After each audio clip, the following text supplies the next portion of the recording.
Going on from Tyre and Sidon, Jesus came to the shore of the Sea of Galilee, then went up into the hills. He sat there, and large crowds gathered, bringing with them people who had physical deformities, or couldn't walk, or were blind or deaf, and many others. These they put down at Jesus' feet, and he healed them. The crowds were astonished as they saw people who had been mute speaking, people who had been deformed whole again, people who had been lame walking about, and people who had been blind seeing. And they gave glory to the God of Israel.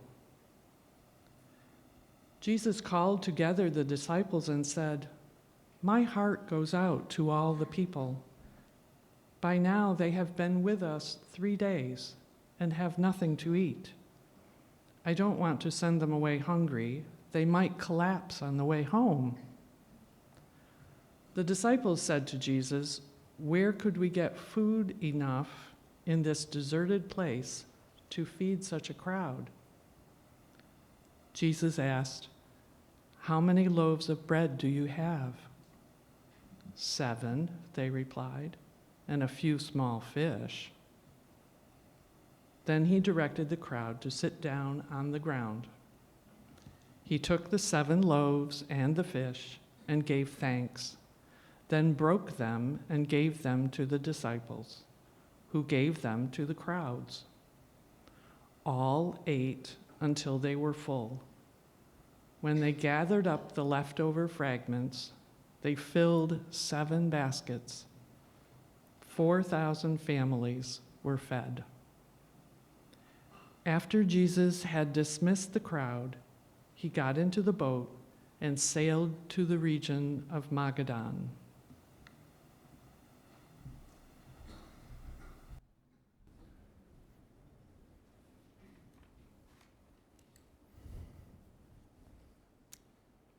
The early emerging church seemed so idealistic that they had everything perfect and in line. In Acts 2, in this early forming what would become the church, they lived together in harmony. They sold their property and goods and gave it to the good of all. They had joyful and sincere hearts, and they were winning approval of everyone. But, as we all know, the early church and the church now isn't always idealistic. For shortly thereafter, we begin to hear the words of Paul saying, "Let us be of one mind. I hear that some of you eat huge quantity of the meals that you bring for the feast, while those who have less and come later get none." But disciples now and then of Jesus, we do our best to get it right, even sometimes when we're left scratching our heads and a bit befuddled. I was going to quiz you today and just ask the question, who is missing in today's readings?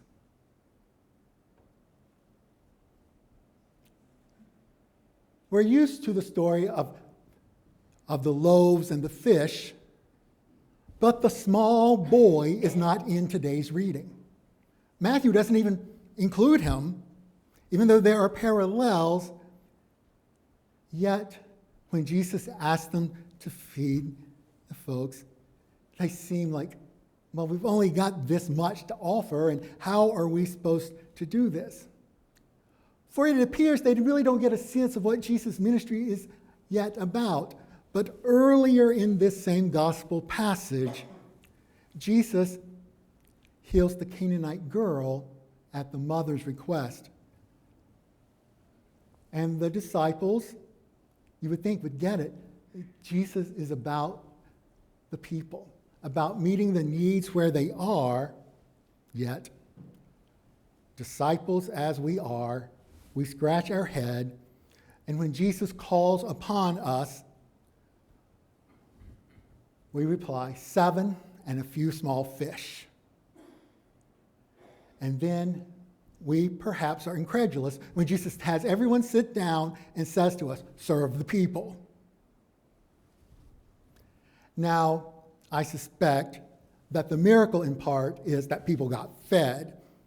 Some would say because of those who were not counted necessarily. For most translations of this passage would say there were this many men present, and oh, by the way, there were women and children too. I imagine the uncounted, the women, had prepared. They had probably included some snacks for the young, and there was a bit of food there, and that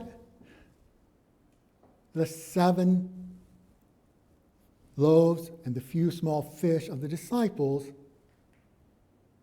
were probably multiplied because many others had also prepared by bringing their own small fish and the goodness therein.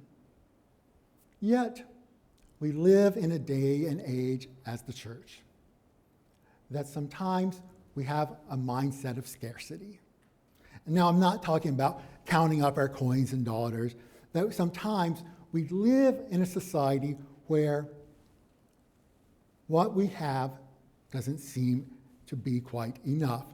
Or sometimes we see others that are in great need and wonder what we can do.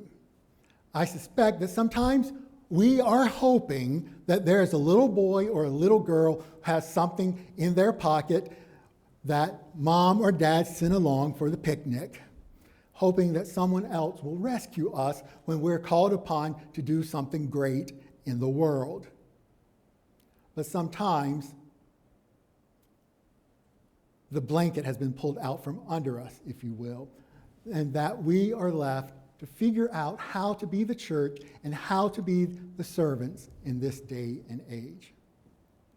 And in our political climate, it seems it's even more difficult, where aid is pulled from organizations that have supported not just us, but the world, where hunger is skyrocketing. Some areas are left in a famine because of war and bullets. We wonder, what can we do? I'm aware of one within my own family unit, or extended family, if you will, who is serving in global ministries in a place so remote, yet even known, that her name cannot be spoken aloud or the place said, because the fear for her life and the work that she does. Can you imagine? It's tough. Yet we are called over and over again to do the work that we cannot imagine, to be those who gather the church, who gather the people of the world as a place of solidarity, where we will figure out how we will make a difference. Sometimes it's that we have a building. Sometimes it is that, well, you know, I have this item I've been saving for so long that I keep saying I'll have use for, but actually, you'll probably make better use of it than me with it sitting in the basement with about 15 years dust on top of it. We live in a world where we are called to be disciples, where we will have to make the meal stretch on and on and on. Now, I've told the story that my grandmother always planned that someone would show up for lunch. Now, her lunches on Sunday were not an extravagant affair, but we'd all gather around the farm table where there were always homemade biscuits and often beef stew for lunch, because at that point in the world, the beef stew, the cut up pieces of beef were the cheapest out there, even though I have witnessed that those prices have increased exponentially well. But somehow, even though she was hard of hearing, she could always hear a car door outside slam, and she would start moving us around, finding at least an extra plate or two, and there would be enough. I'm not necessarily saying she was a divine miracle worker, but somehow there was always enough to go around. In a world where prices go higher and higher, we wonder, how can our little bit make a difference? I was reminded while on vacation, the price of ice cream. Now, I know my ice cream, which is dairy-free, costs a lot. I'm talking about looking at a menu board and seeing the price of ice cream. When I was in high school, I scooped ice cream. And this has probably happened this month, 40 years ago, that when I started scooping ice cream, a 3-ounce scoop of ice cream, about this big, cost 65 cents. Now, I never imagined I'd tell one of those stories that my mother and others said, well, when I was a child, it only cost a nickel for a Pepsi. But in the Adirondacks, a single scoop of ice cream was 1 penny short of $5. Talk about inflation.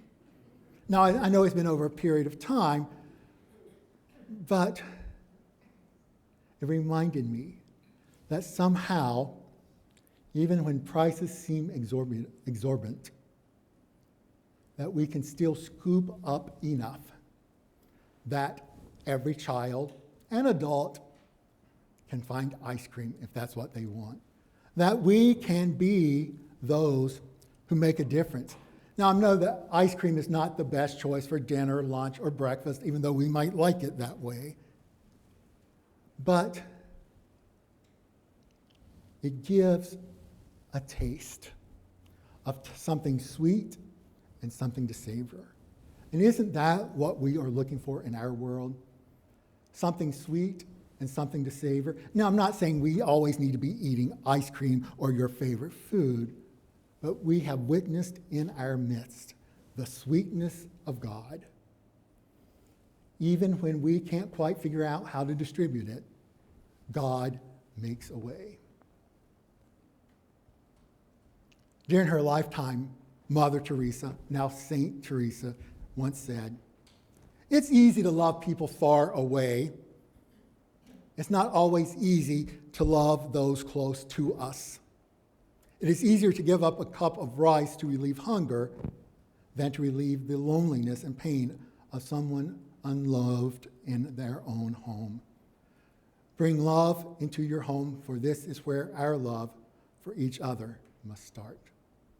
So the challenge is with our fishes and loaves, and if we try to live the idealistic emerging church vision, that it begins with love in our homes and in this place, and that all that troubles us and the world through us might be able to offer the scoop of love, the bread of heaven,